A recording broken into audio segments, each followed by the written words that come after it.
में बहुत इजाफा हो चुका है और वो जो सब्सिडी की रकम आती भी नहीं है, बहुत टाइम लग जाता है उसमें। इसके इनहेरेंट इम्प्लीमेंटेशन में बहुत सी तकालीफ है, बहुत सी तकालीफ है। तो इसका अगर आप कह रहे हैं कि बीजेपी फायदा उठा सकती है, मैं कहूंगा कि नहीं। ग्राउंड पर सेकेंड टाइम गैस का रिफिल नहीं हो रहा है, ये हकीकत है। अब रहा सवाल ट्रिपल तलाक का, सर मैं आपको फिर से ईमानदारी से कह रहा हूं कि हिंदुस्तान के बड़े बड़े शहर में और गांव में मुस्लिम महिलाओं ने इस बिल के खिलाफ हजारों नहीं बल्कि लाखों की तादाद में निकलकर इसको रिजेक्ट किया और करीब 3 करोड़ मुस्लिम महिलाओं की साइन के साथ इन्होंने इसको गवर्नमेंट ऑफ इंडिया को भेजा कि इसकी हमको जरूरत नहीं है। अगर बीजेपी इसको मुद्दा बना रही है तो ठीक है, आप बनाइए। चलिए ठीक है। एक चीज और बताइए कि इस बार के चुनाव में बड़ी चर्चा है एक भाई बहन की जोड़ी की, यानी राहुल और प्रियंका की जोड़ी की। इसका इम्पैक्ट आप क्या देखते हैं इस बार के चुनाव का? सर अब देखिए ना कि मैं इनके पार्टी का इंटरनल मैटर है, मैं क्यों उस पर तबसरा करूं। हाँ, अगर जब वो मेरे खिलाफ कोई बात बोलेंगे तो हम भी दबा कर बोलेंगे उनके खिलाफ। हम किसी को हम खर्जा बाकी नहीं रखते किसी का। अब ये उनकी पार्टी का फैसला है तो वो कर लें, जो चाहे करें भाई, आपकी पार्टी है, हम क्या बोल सकते हैं। अच्छा, एक भाई भाई के जोड़ी की भी चर्चा जरूर होती है जब भी चुनाव होते हैं, यानी आपकी और आपके भाई अकबरुद्दीन की। क्या आप अपने भाई को समझाने वाले हैं इस बार की जरा भाषा नियंत्रित हो और ऐसी ना हो कि फिर विवाद खड़ा हो? सर ये भी सवाल बहुत पुराना हो चुका है कि कोई टीवी प्रोग्राम खत्म नहीं होता जब तक जिक्र खैर ना हो जाए अकबर का। तो अब जिक्र खैर हो चुका है तो अब आपने उस रिवायत को बरकरार रखा है, तो मैं क्या कह सकता हूँ। पार्टी का प्रेसिडेंट हूँ मैं और पार्टी पूरे कोशिश करेगी कि मॉडल कोड ऑफ कंडक्ट में हम लोग इंतखाबात लड़ेंगे।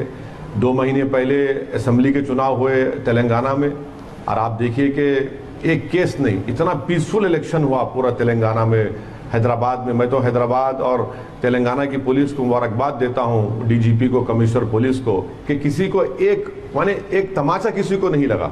इतना पीसफुल इलेक्शन हुआ। ये तो भाषण छोड़ दीजिए, इतना पीसफुल इलेक्शन हुआ, तो अभी भी ऐसी होगा इंशाल्लाह। अच्छा, मैं थोड़ा आपसे कश्मीर पर भी सवाल पूछना चाहता हूं कि कश्मीर को लेकर सरकार का रुख क्या आपको लग रहा है ठीक है? खासतौर पर जिस तरह से पुलवामा हमले के बाद सरकार ने अलगाववादियों और पत्थरबाजों पर जो कार्रवाई की है, वो आपको लगता है उचित है, ठीक है?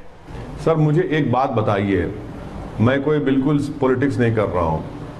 पुलवामा का जो वाकया हुआ, देश ये जानना चाहता है प्राइम मिनिस्टर मिस्टर मोदी से कि भाई वो 25 किलो था या 200 किलो था, आरडीएक्स कैसा गया वहां पर, कौन जिम्मेदार है इसका? कितने इंटेलिजेंस के ऑफिशियल्स को आपने कार्रवाई की, उनको सस्पेंड किया? कितने आपके मंत्री को आपने रिजाइन करवाया? सरकार तो आपकी है ना भाई, हमारी सरकार नहीं है।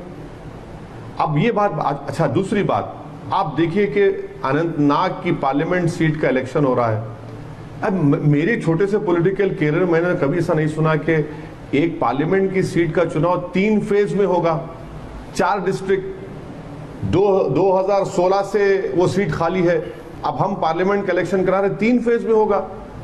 क्यों हो रहा है? इलेक्शन कमीशन को नहीं ब्लेम कर रहा हूं, तो सरकार की को ब्लेम कर रहा हूं कि आपने ऐसे हालात पैदा कर दिए कि एक पार्लियामेंट की सीट हम 3 फेज में कर रहे हैं। असेंबली का इलेक्शन आप क्यों नहीं करवाते भैया? जब वोटर जाएगा तो 2 वोट डालेगा ना असेंबली, आप नहीं कराते क्योंकि खतरा है कैंडिडेट्स मर जाएंगे असेंबली के। म्युनिसिपल इलेक्शन होता है तो एक म्युनिसिपल कॉर्पोरेटर 10 वोट लेता है, कोई 20 वोट लेता है, कोई 1 वोट लेता है। क्या मजाक है ये? इसका जिम्मेदार कौन है? इसका जिम्मेदार बीजेपी है, इसके जिम्मेदार महबूबा मुफ्ती है, जिनके साथ मिलकर आपने सरकार बनाई थी। तो ये जो बड़ी बड़ी बातें करते हैं भाई, आपका गवर्नेंस कहां है वहां पर? ये सवालात हैं जिसको देश को देखना है। पैलेट गन आप इस्तेमाल करते हैं, कितने बच्चे मासूम जो दूसरे हैं जो पत्थर नहीं उठा रहे, वो उनकी बीनाई चले गई, आंखें चले गई। तो इसमें आप गवर्नेंस करिए ना, माहौल पैदा करिए वहां पर, तो आपका काम है। आप वो काम ही असल काम नहीं कर पा रहे हैं और आप अपनी सियासी रोटी सेकने पे मसरूफ है।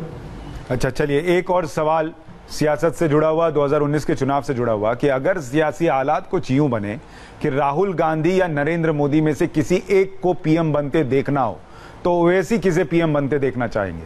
मेरी ख्वाहिश ये है, मेरी सोच ये है, मेरी दुआएं यही है कि इस बहुत बड़े हिंदुस्तान, हमारे इस अजीम देश के लिए, हमारे वतन अजीज के लिए बहुत ज़रूरी है कि एक नॉन कांग्रेस और नॉन बीजेपी सरकार इस देश की भागदौड़ चलाए।